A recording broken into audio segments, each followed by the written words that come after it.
Hey everyone, my name is Anna Abrahams and I am really excited to be speaking at your class in Kentucky all the way from Louisiana. I think that is so cool that technology allows us to do that.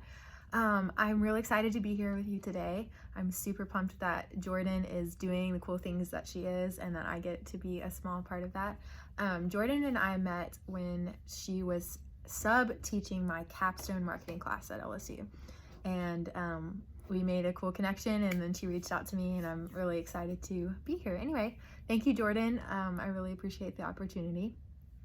To get into my story a little bit, I started out at LSU as a marketing major, and I think someone asked, how did I decide I was going to be in marketing? Well, originally I started out in biology, literally biology, and I shadowed someone in the medical field, and after one day I was like, oh no, heck no, this is not gonna happen. I cannot be a medical person. So I kind of ruled that one out. I knew I didn't want to be an engineer. I didn't necessarily want to go into the arts or music side of things, because although I loved both of those things, I felt like I couldn't get a really good job in either of those fields. So I then kind of transitioned to business, and I was like, okay, I don't want to do it. I decided I didn't really like accounting that much, at least for like majoring in it. I enjoyed doing it, but not all day, every day. Finance, I wasn't a big fan of that either. And then I liked management, but I just was really drawn to marketing. So I had a really, really awesome first, like, just intro to marketing class at LSU with one of my professors, Thomas Karam. He helps manage the football players' brands and how they interact with the news and the media. And he also does the same thing for NFL football teams. So needless to say, he was a really great person to get to know. And he ended up giving me a lot of business advice down the road. But anyway, I took his class and I learned so much about just the real life application of marketing. He basically just told stories the whole class, and I was really intrigued with that. So fell in love with marketing through that class. And actually, fun fact, I fell in love with my now husband in that class too. But that's another story for another day. Anyway, fell in love with marketing, and I started taking some internships. And one was with, let me think, one was actually with an AC company, but that wasn't the first one. The first one was with a financial company, Shobe Financial Group, and basically I was just their marketing intern. So I was doing social media promotions, some internal sales, external sales, stuff like that. So through that internship, I realized that marketing was really heavy into either like really heavy into sales or more into the PR design side of it. And my coworker, who was also a marketing intern, she was really good at the presentation side of things. Like, she could just put things together and make them look really nice. And she was actually not a marketing major. She was from the Manship School, which is like PR, and they have a little bit of graphic design interwoven into that program. And she was just so good at putting things together. I was like, what do I do to get to a place where I can do this? And she recommended her Intro to Visual Communications class, which basically just goes through the Adobe suite. So Illustrator, which is for designing logos, InDesign, which is for putting together flyers and more layout stuff. But anyway, I went to go sign up for that class because I was like, I have to learn more about this. And it ended up being a majors only class. So I was like, please let me into this class. I really want to learn more about this, and I feel like it would be really helpful to my career. And they said yes and let me in. So that was really cool. I took the class, again, just fell in love with graphic design as it pertains to marketing, like communicating a brand and communicating your passion and your vision through design and through marketing. And so those things were happening. I was taking internships, realizing that I didn't like sales as much as I liked the design and PR side of things. And I'm also in the process of graduating. I think it was maybe the last year I was at LSU, I think, is when I took that class and was really getting interested in those things. So fast forward to my final semester at LSU. I was interviewing for a couple positions. None of them just really hit that sweet spot that was like, oh yeah, I really want to do this. There were a lot of sales jobs again. And then the one that I was interested in really felt more like just I'm going to be running copies, not actually doing what I want to be doing. So I ended up putting a post on Facebook and just putting a couple skills that I had learned recently, like web design, logo design, social media marketing. I think just a couple really simple things, honestly. And I got a really great response from that. There were a lot of small businesses that were honestly overlooked by the mainstream agencies that would normally take care of those things, and they still needed those jobs, but they didn't necessarily have the budget that most of those agencies are geared towards. So I got some extra cash right before I graduated, and that was fun, but it kind of got my wheels spinning, like, I wonder if I could actually do this to make a living. And time's going on. I'm literally about to graduate. I do graduate, and then, fun fact, I got married 2 days later to the guy I met in marketing class. That was really fun. Anyway, so I graduated, and then I'm just kind of settling into my new life, figuring out myself and all that kind of stuff. And I just really didn't feel like I should take that job that I had interviewed for. So my husband had gotten a great job, and we were, fairly financially stable for being just out of college. And I was thinking, I really could just try this out and see how it goes. And if it doesn't work, then I can always go back into the job market. So I just went for it. I got some really great advice from that professor I mentioned earlier, Thomas Karam. He really helps me set up my pricing strategy. He actually came up with my business name, the Visual Branding Group. He just really had some great advice for me. And he's hilarious. He says that whatever business advice he gives you, just go in the opposite direction and you'll be successful. So who knows? We'll see what happens there. But so I just got started that summer.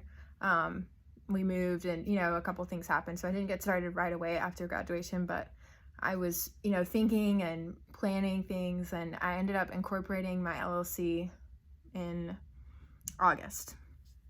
So started that up, and honestly, probably one of the most difficult things was to get that first set of clients, because other than that visual communications class, I had not taken any formal graphic design training. So I was really a newbie to all of this, and sometimes I feel like I still am, but fake it till you make it is one of my life mottos. Anyway, I was so new to it, and I was just trying to figure out what even my style was. So I definitely learned a lot on YouTube, a lot of trial and error, and a lot of big mistakes, and just having to learn from those and move forward. But I had a few really great clients that really trusted me right at the beginning, and honestly just gave me what I needed to get started. And those people, I tried to give each person that I met with just a really excellent impression. I wanted them to feel like they were at a big agency, like they had that care, but they weren't having to spend as much, I guess is what I'm trying to say. So I just really tried to make a good impression on everyone that I worked with. And initially I didn't make a ton of money from it because, I was just learning and adding to my portfolio. But as time went on, they had a good experience and were excited about it and referred me to other people who referred me to other people, and so on.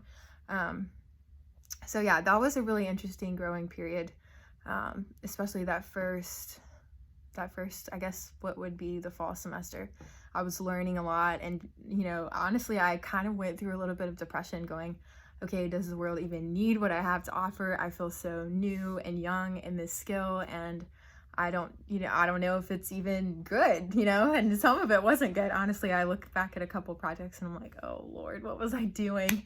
But, you grow. And one thing I read the other day that I really love actually is, it's talking about your past work, and it says if your past work doesn't embarrass you, then you're not growing. And I thought that was really cool because it's honestly pretty true. Like, you need to be moving forward, and as you move forward, you're gonna look back on things and go, what the heck was I thinking? But that means you're growing. So definitely really appreciate that.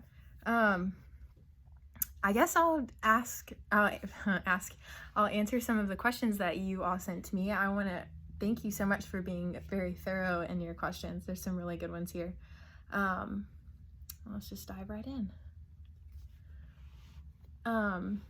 The first question is, has being from the South affected your business model? How do you approach branding and design, or how you work with your customers in that way? I would definitely say that being from the South has affected it. Probably more from the design standpoint. Like, I do try to research and see, like, oh, what are, some fun design trends. And I love the South. It's got great food, great people, but it is a little bit behind in a design standpoint. So I kind of have to make sure that the designs that we create are fitting with the culture. So sometimes that's going to be a client in the South, and then if I have a client in the North, then obviously I have to adjust that. But yes, I would say it affects it. Honestly, I haven't really had any weird situations being a woman in business. The people that I've worked with have been really great, because you may assume that me, a woman working with a bunch of older men in the South, like, that might be something, but honestly, I've had really great experiences with the people I work with. What past jobs or other experiences prepared you for your most current job role? I would say probably my internship at the financial company was really influential in that. I actually made my first sale, so I set up meetings with clients. We had follow-up meetings, we kept in touch, and just went through the whole sales process. That really helped me, because although I'm actually designing things and working on branding, I actually have to do a lot of sales to convince people that, hey, yeah, this is something that would be good for you, or maybe it's not. But so I would of course say, just no, this is not the best idea for right now for you. But when they do need it, I need to give them a reason why they need to do that. So that was really helpful.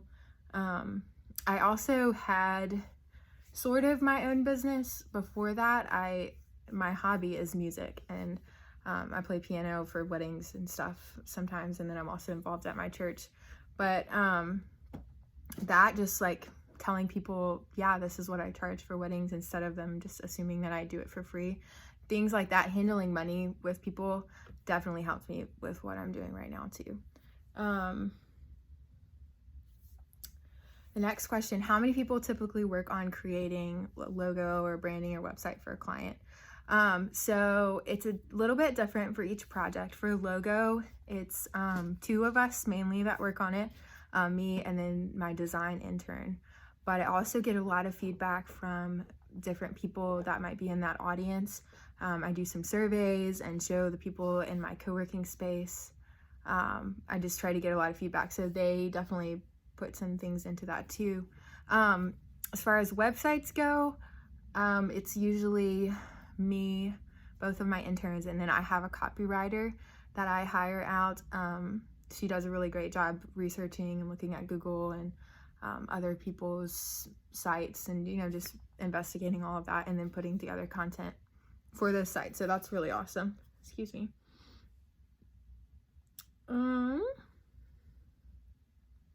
Next question is, do you value building and sustaining relationships with customers? How do you maintain it effectively on a professional and personal level? I would say yes, 100%. I value relationships. That is literally the way my business stays alive.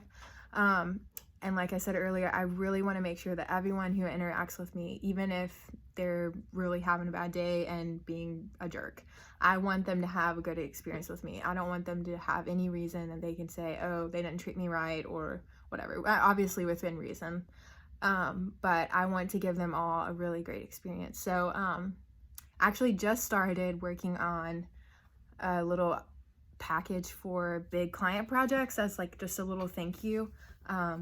There's a bakery that I work with in the little town where I live, and she makes homemade macaroons, or handmade macaroons, and she actually painted my logo on 2 of them, and then our brand initials on the other 2. So that was really fun. What else do we do? I just like to thank them a lot too. Like, thank you so much for working with us. We're glad that you chose us, because they honestly could choose anyone. So I do that. I also try to be really respectful of the appointments we set. I try to, if I'd say that I'm going to send them a file by the end of the day, I really try hard to do that. Or if I can't, then I'll try to let them know, like, hey, I'm so sorry, I'm not going to be able to get that to you, but I'll make sure I get it to you this day. Just almost treating it like a personal relationship in a business setting. Like, I don't want to let you down. I want to be there for you in the ways you need me to be. I also, if I know someone and I know about their dog or their kid, then, I'll ask them about that too. I feel like I'm really rambling on this one. Sorry, y'all. Let's see. Next question. Should companies be more concerned with responding to comments on their posts or commenting on target customers' posts? How can companies build relationships and connect with customers via social media? I probably should have read that the other way around. But basically talking about social media relationships, I definitely think that companies should be interacting with their followers. It looks a little bit different depending on what your industry is, but for me, like, I interact with a lot of other graphic designers because I have my business that actually does the work, and then I also try to provide resources for small business owners. So me connecting with those types of people, we may have similar interests in, like, say, business software or design software, that kind of thing. So I like to provide content for that. So I'm also wanting to make connections with those types of people on social media. I think it's great to respond to comments. I wouldn't get super hung up with replying to every single one, especially with all the spam comments that there are these days. Like, it's just kind of annoying. But I would say making deep, genuine connections is more important than replying to every comment, that kind of thing. Next question. What has been the most interesting trend in branding or marketing that you have noticed recently? One of the really cool things that I've noticed actually is the way brands are getting so personal.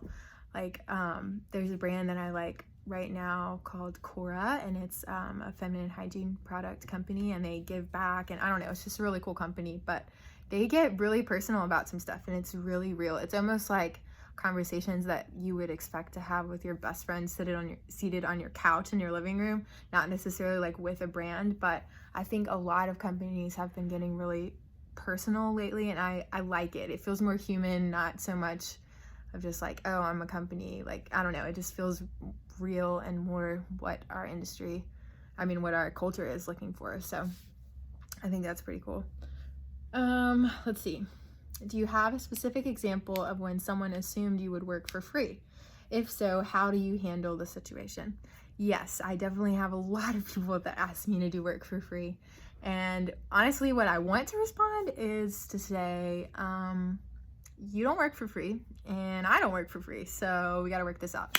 But obviously I'm not gonna just go into a room and say that, but I have had someone ask me to work like pro bono for I think it was a charity. I can't even remember what it was, but most of the time I just don't have the bandwidth to devote to free projects. So just have to have a conversation and say, I would love to do this, but I'm not able to do it at the moment. I actually set up a program that allows people to donate for free projects, like on the behalf of a business, and then we would like have just an account of funds so that when someone comes and asks to do free work, then there's the funds to cover that.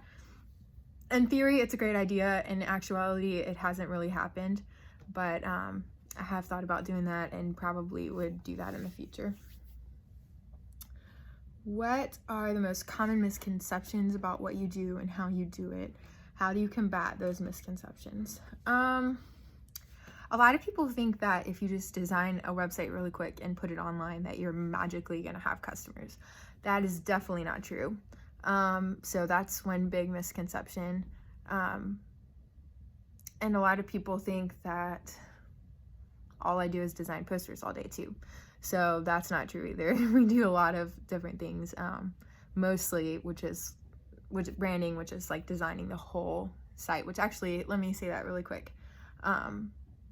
Somebody was asking what branding was, I think, or like what's the difference between branding and a logo. I can't remember, but branding to me is the whole package. So you can have one mark that is a logo, but that one mark probably isn't going to work the best on every media that you may use it on, for social media, for different colors, for print products, for a hat, for just like all the things that you could brand for your company.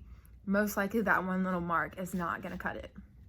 So a brand would be a couple of secondary marks, some accent marks, whether I did a project the other day where we had some wavy lines and that was their accent. I'm really getting into patterns lately, so patterns that go with the brand. It also includes the color scheme, the fonts that you're going to use. It's a bit more of an overarching thing than just one logo, if that makes sense. Okay, losing my place.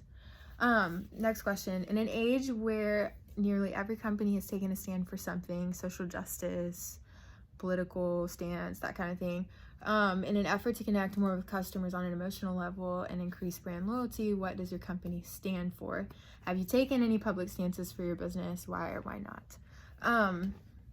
I actually have mostly stayed out of political things. I probably have posted about a few humanitarian things. Like, I know after one of the hurricanes, we posted that you could text something to this number and it would donate $10 on top of your phone plan or something to the relief work. But for the most part, I stay out of those conversations, mostly because the people that I'm working with in different businesses, they all have their causes. That's most likely why they are running a business. There's some cause that they want to support or something they feel very strongly about.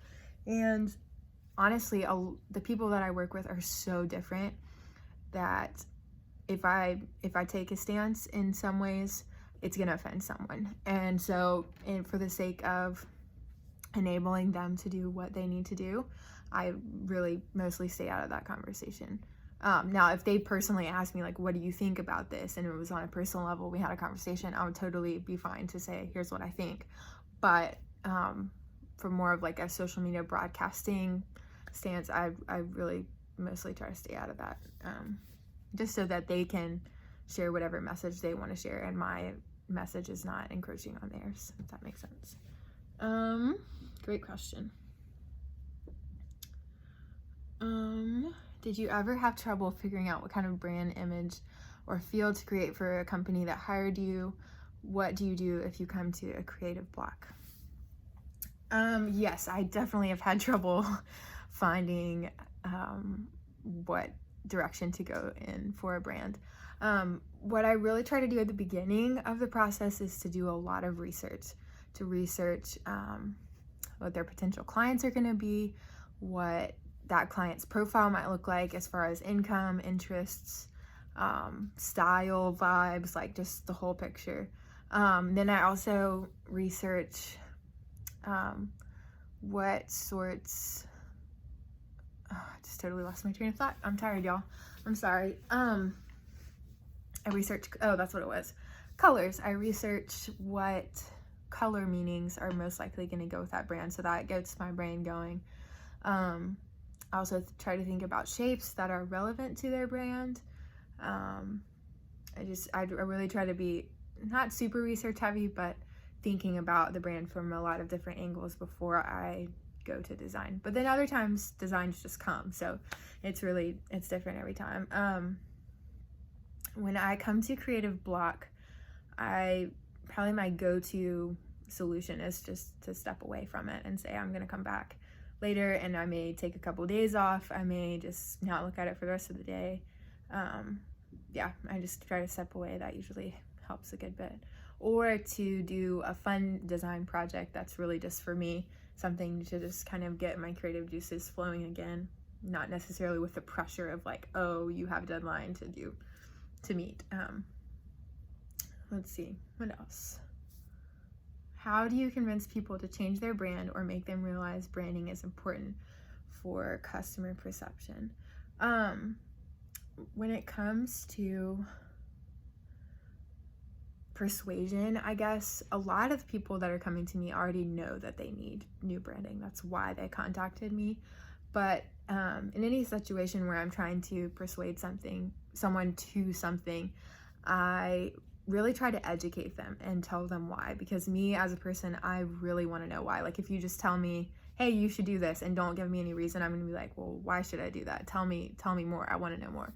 So I try to educate my clients with that same perspective of here's the why behind what I'm telling you. And hopefully this is what we plan to have happen. I can't promise that this is going to happen, but this is the goal that we're working towards. So yeah.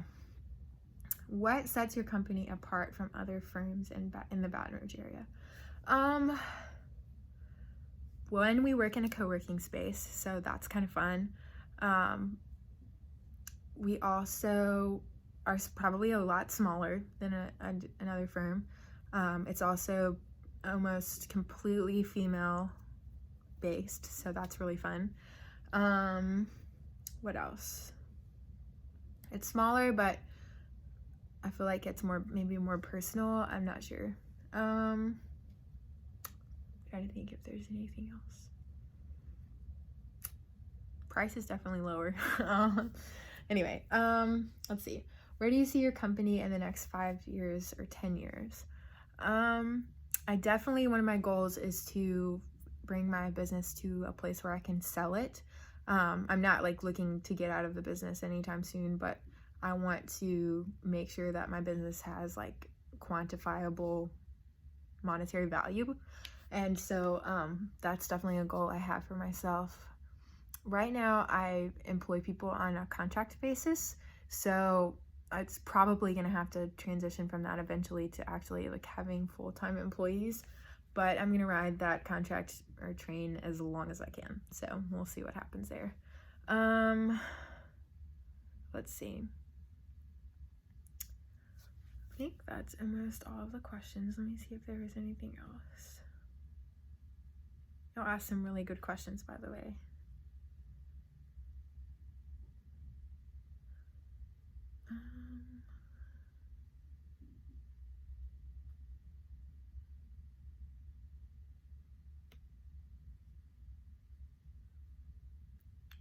Let's see, I feel like there was one.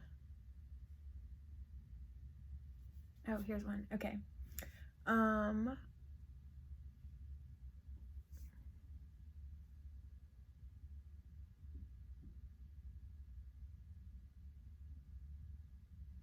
What does your average day look like? Sorry, I lost my place.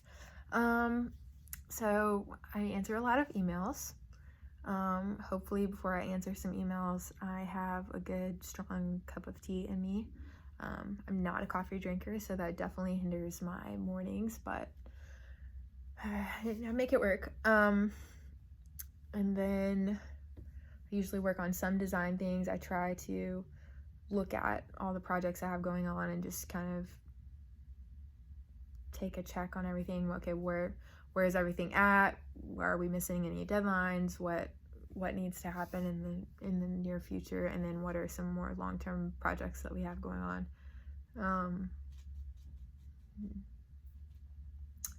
Then I'll do some design work and just work on some projects. I also spend some time working with my interns and delegating / hanging out with them / teaching them. We have dance parties in the office sometimes. We have a painter who's one of my favorite coworkers. She paints abstract art and she's probably in her 60s, and every once in a while she'll put on a fun Bruno Mars song and we'll just go to town. So that's really fun. I usually have a client meeting in there somewhere or a phone call, something like that.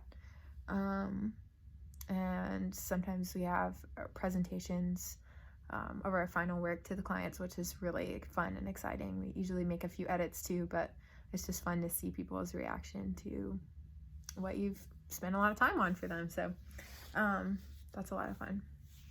Well, I think I have blabbed long enough. It's been almost 30 minutes.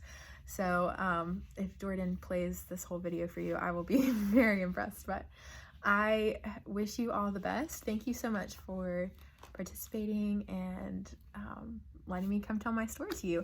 If any of you have any additional questions or you just want to chat, I would be willing to converse with you. My email address is Anna, ANNA, at visualbrandinggroup.com. So if you want to give me a shout, I'll be totally down for that. If not, you guys have a great day and take care. Thanks, Jordan. Bye.